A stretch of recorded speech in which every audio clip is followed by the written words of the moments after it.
हरे कृष्णा कृष्णा कृष्णा हरे हरे, हरे राम राम राम हरे हरे। ओम अज्ञानतिमिरान्धस्य ज्ञानाञ्जनशलाकया चक्षुः उन्मीलितं येन तस्मै श्रीगुरवे नमः।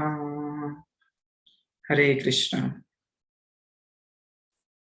आज हम बहुत ही इम्पोर्टेंट श्लोक पढ़ने वाले हैं और ये श्लोक हमें बताता है कि यदि हमें शास्त्र के बारे में कुछ भी नहीं पता, यदि हमें कुछ समझ नहीं आता तो भी कोई बात नहीं, केवल भक्ति में लगे रहो। भगवान खुद आपको प्रेरणा देंगे, भक्ति करने की इच्छा देंगे, बुद्धि देंगे भक्ति कैसे करनी है, बुद्धि देंगे कि भगवान को कैसे प्राप्त करना है। तो कुछ नहीं समझता, don't worry, continue the bhakti, continue the process, right. इसका हमने नाम दिया है for Krishna's loving devotion ways more than any other qualification. तो आपको दूसरी कोई भी क्वालिफिकेशन की जरूरत नहीं है, केवल भक्ति, राइट। और ये वो श्लोक है 10.10, जैसे मैंने कहा कि 10.8, 10.9, 10.10 एंड 10.11 चतुश्लोक की गीता में आता है, बहुत इंपॉर्टेंट है। आज हम पिछले वाले हमने इसमें देखा कि किस प्रकार से भक्त जब भगवान के बारे में बातें करते हैं तो तुष्यंती च रमन्ती च, आनंद आता है उन्हें। उसी प्रकार से ये भी इंपॉर्टेंट है और इसमें हम देखेंगे किस प्रकार से भगवान अपने भक्तों को बुद्धि देते हैं, राइट।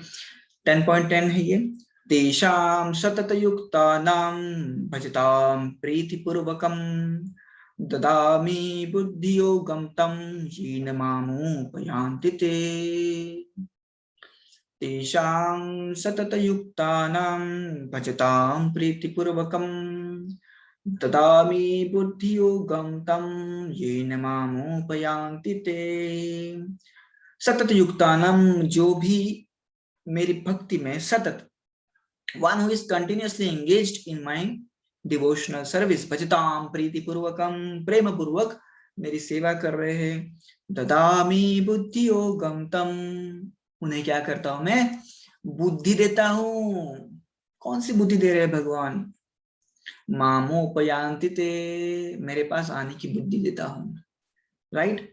तो आपको इतना कुछ रिसर्च करने की जरूरत नहीं है कि कैसे जाना है भगवान के पास, क्या करना पड़ेगा, अभी क्या करूं, अभी क्या करूं, ये कैसे करूं, वो कैसे करूं, नहीं।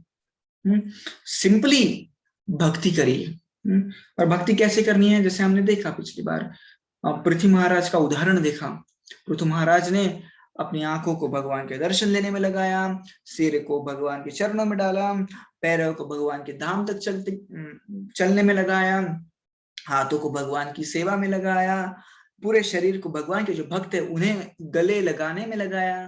तो ऐसे शरीर के जो सारे अंग है उनको भगवान की सेवा में लगाएंगे, उसे भक्ति कहते हैं, राइट। हमने ये भी देखा कि प्रहलाद महाराज कैसे बता रहे 9 types of devotional service, 9 ways of devotional service. श्रवणम कीर्तनम विष्णु स्मरणम अर्चनम वंदनम दास्यम साख्यम आत्मनिवेदनम। पूजा करिए भगवान की, पाद सेवन करिए, उनके चरणों की सेवा कीजिए, वंदन करिए, श्रवण कीजिए, कीर्तन कीजिए। तो कितना सिंपल है, राइट। कुछ भी कॉम्प्लिकेटेड नहीं है, ना ही हमें कहीं बाहर जाने की जरूरत है, राइट। जैसे एक अभंग में कहते हैं, सुखे घर आए तो नारायण, घर में आएंगे भगवान, भक्ति करेंगे तो, इस प्रकार से। तो हिंदी ट्रांसलेशन इज, उन नित्य निरंतर मेरे में लगे हुए और प्रेम पूर्वक मेरा भजन करने वाले भक्तों को मैं वह बुद्धि योग देता हूं जिससे उनको मेरी प्राप्ति हो जाती है। तो भगवान खुद बुद्धि देंगे कि कैसे उनके पास जाना है, राइट। एक कहानी बताऊंगा और बहुत ही अच्छी कहानी है, टू गुड, बहुत सारे लेसन इससे ले सकते हैं। तो यह शंकराचार्य के कई सारे शिष्य थे, राइट। पर 3 शिष्य उनके फेवरेट थे, तो कहीं पे भी जाते थे तो ये 3 शिष्य उनके साथ आते थे।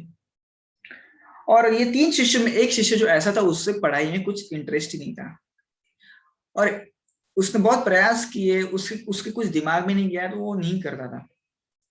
हाँ, तो बाकी के जो विद्यार्थी थे उसे एक पत्थर की तरह समझते थे, मतलब इसका कुछ उपयोग नहीं है, ना इसे कुछ संस्कृत श्लोक आता है पढ़ने, ना इसके दिमाग में कुछ संस्कृत श्लोक जाता है, तो पत्थर की तरह समझते। ना ही वो कुछ प्रश्न पूछता था गुरु जी से, शंकराचार्य जी से, तो केवल ऐसे बैठे रहता था, सुनता था, कभी बैठता था, कभी तो वो भी बैठता नहीं था, परंतु सेवा करता था। गुरु जी कपड़े धोना, उनके लिए फूल इकट्ठा करना, जो भी यज्ञ होता था उसके लिए यज्ञ सामग्री इकट्ठा करना, और जो भी अलग अनेक विभिन्न प्रकार की सेवा थी, ये तोटक नाम का शिष्य करता था। कुछ भी सेवा हो वो पहले हाजिर हो जाता था, राइट। परंतु उसे शास्त्र में इतनी कुछ रुचि नहीं थी, कुछ समझ में नहीं जाता था उसे। तो बाकी के जो शिष्य थे उसकी ना मजा लेते थे, उड़ाते थे उसकी बहुत। तो एक दिन की बात है, शंकराचार्य जी आए और कुछ पढ़ाने लग गए, और सर ये जो दो शिष्य थे बैठे, और ये जो तोटक आए ही नहीं वहां पे। तो शंकराचार्य जी वेट करने लग गए, अभी आएगा तोटक, तब आएगा। तो दोनों शिष्य बोलने लग गए, गुरुजी क्या कर रहे हैं आप, किसका वेट कर रहे हैं, वो आके सुनने वाला तो है नहीं, सुना भी तो उसके दिमाग में जाने वाला है नहीं। हाँ, वो तो एक दीवार की तरह है। हाँ, दीवार को आप कितना भी बोलो, कुछ उसके दिमाग में जाने वाला नहीं है। तो शंकराचार्य जी ने किया ऐसे, मंद हास्य किया, मंद स्मित किया, और तभी आवाज लगाई, Totaka I am waiting for you, Totaka आ जाओ, मैं आपका वेट कर रहा हूँ। और तभी तोटक गुरुजी के लिए फूल तोड़ रहा था, ही वॉज कलेक्टिंग फ्लावर्स। तो भागते भागते आया, और केवल भागते भागते नहीं आया, उसके मुंह में संस्कृत श्लोक थे। क्या गा रहा था वो, उन्होंने तोटक ने खुद एक संस्कृत की रचना की थी, एक पोयम की रचना की थी संस्कृत में, राइट। और उसे कहते हैं, आज भी वो प्रसिद्ध है, बहुत ही प्रसिद्ध है, आप कृपया यूट्यूब पे उसे देख लीजिए। उसमें शंकराचार्य जी का ग्लोरिफिकेशन कर रहे हैं, और इसका नाम है तोटकाष्टकम। और basically it's not easy to make any poetry in Sanskrit language, बहुत डिफिकल्ट है संस्कृत में पोएट्री बनाना।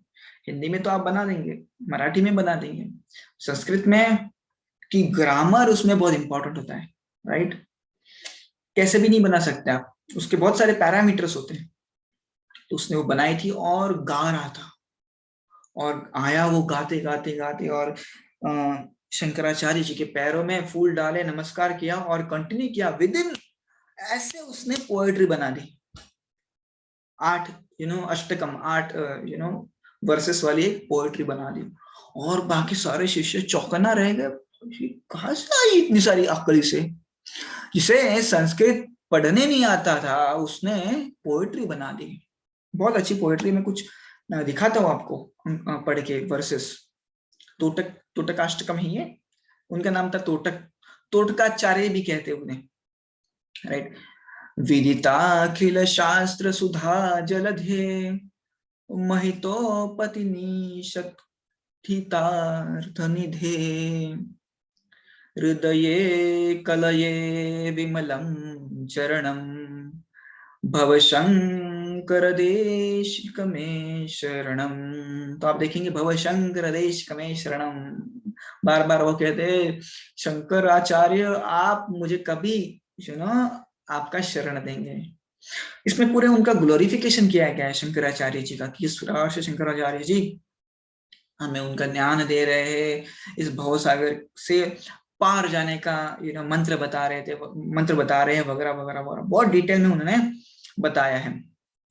करुणा वरुणालय पालय माम, भवसागर दुःख विदूनरुधम, रचयाखिल दर्शन तत्वविदम, भव शंकर देशिक में शरणम। कब देंगे शंकराचार्य जी मेरे को शरण आप? और जब सबने सुना तो सब तोटकाचार्य के पैर पड़े, बाप रे, इतनी सारी बुद्धि कब कहाँ से आई तुझे। तो कहने का तात्पर्य यह है कि जब भगवान आपकी सेवा से संतुष्ट है, तो ये संस्कृत का नॉलेज क्या है, वो तो आपको खुद के पास आने का रास्ता रिवील कर देंगे, राइट। हमने खुद ने ऐसे इतने सारे भक्त देखे हैं जिन्हें कुछ समझ नहीं आता, यानी संस्कृत का कुछ भागवत के श्लोकों का वगैरह देखा जाए, तत्व ज्ञान के बारे में 0 है, परंतु गुरु ने कहा है ना तो मैं करूंगा। इस भावना से केवल भक्ति शुरू कर दी, और जब वो भागवत देने बैठते हैं और जब वो व्यासासन पे बैठते हैं बताने के लिए कृष्ण कथा, तो ऐसी ऐसी कहानियां बता देते हैं, ऐसे ऐसे रियलाइजेशंस बता देते हैं कि आपको पता चल जाता है कि ये कोई बोल बच्चन नहीं है, ये तो कृष्ण की कृपा है। हृदय से स्फुरित हो रहा है ये ज्ञान। इसलिए कहते हैं ना कि दिव्य ज्ञान हृदय प्रकाशितो। जो दिव्य ज्ञान है ना वो यहाँ पे नहीं होता। आध्यात्मिक नॉलेज जो है यहाँ पे नहीं होता, आध्यात्मिक नॉलेज यहाँ होता है, हृदय के भीतर होता है। परमात्मा इंस्पायर करता है, गुरु इंस्पायर करता है, तो वो ज्ञान का भंडार खुला होता है। तो कितना भी हम भगवत गीता ऐसे सिर में डाल ले, कुछ फायदा नहीं होगा। जब तक हम सेवा नहीं करेंगे बुद्धि योग नहीं आएगा। इस नॉलेज को इम्प्लीमेंट कैसे करना है वो नहीं समझेगा, परंतु यदि वो समझ गया तो बेड़ा पार हो जाएगा। In conclusion, Krishna is not bothered about any external qualification, but gets pleased with the sincerity of devotion. तोड़काचार्य का एक ही अच्छा गुण था कि वो देखता नहीं था कि ये सेवा वो सेवा नहीं, जो भी सेवा आई वो करता था। He blesses the soul with superior intelligence, which makes him his surrender smoother and easier. तो ऐसे दिव्य ज्ञान दे देते हैं भगवान की जो शरणागति की प्रोसेस है वो एकदम शांति से और एकदम इजीली हो जाती है। राइट? कुछ भी प्रश्न हो तो कृपया कमेंट बॉक्स में पूछिए। धन्यवाद। हरे कृष्णा।